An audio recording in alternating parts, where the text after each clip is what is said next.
మరి మార్గశిర లక్ష్మీవార వ్రత కథ. పూర్వం కళింగ దేశమందు ఒక బ్రాహ్మణుడు కలడు. అతనికి సుశీల అను ఒక కూతురు కలదు. ఆమెకు చిన్నతనమున తల్లి చనిపోయినందున సవతి తల్లి పిల్లను ఎత్తుకొమ్మని చెప్పుచు కొంచెం బెల్లం ఇచ్చేది.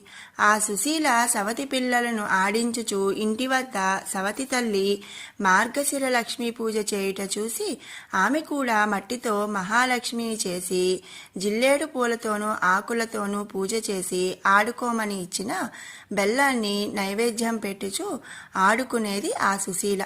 ఇలా కొన్నాళ్లకు సుశీలకు వివాహమయ్యింది.